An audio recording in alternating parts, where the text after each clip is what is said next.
Ancient Egypt did not become one of history's most enduring civilizations by chance.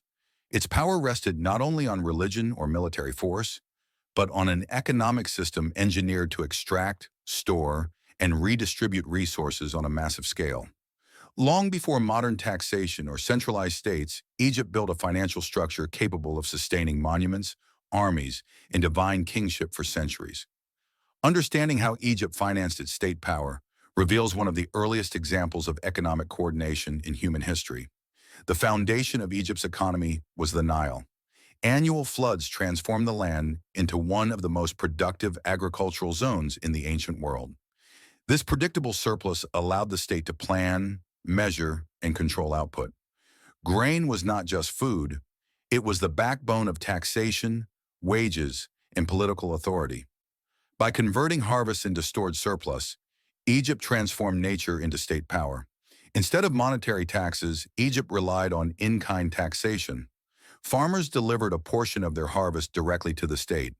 This system reduced dependence on currency and allowed the central administration to control real resources. Grain became a unit of account, payment, and redistribution. The state did not need coins. It controlled calories, labor, and survival itself. These granaries functioned as the empire's treasury. During years of abundance, surplus accumulated. During drought or famine, redistribution preserved stability. This buffering capacity made Egypt unusually resilient. Economic shocks that would collapse other societies were absorbed by state-controlled storage, reinforcing the perception that pharaohs maintained cosmic order. Labor was financed through rations. Workers on state projects were not slaves in the modern sense. They were fed, housed, and maintained by the state. Monumental construction was possible because Egypt transformed agricultural surplus into organized labor power. The pyramids were not built with money, they were built with logistics. Religion legitimized extraction. The pharaoh was both king and god, making taxation a sacred duty. Economic obedience became spiritual obligation.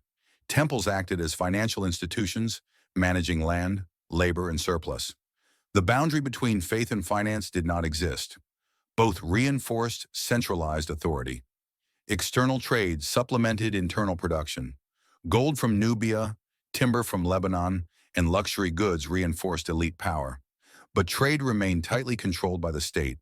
Private accumulation was limited. Wealth flowed upward, consolidating political stability at the cost of individual economic freedom. Egypt's strength was not innovation, but coordination. Its system prioritized stability over growth. This model endured for millennia, but it was also rigid. When environmental conditions changed or central authority weakened, adaptation became difficult. Yet for centuries, Egypt proved that a well-organized economic system could sustain state power on a monumental scale. Ancient Egypt teaches a fundamental lesson. States are built on economic structures long before they collapse through war or conquest. Monumental power is not created by stone alone, but by systems capable of mobilizing resources, labor, and belief.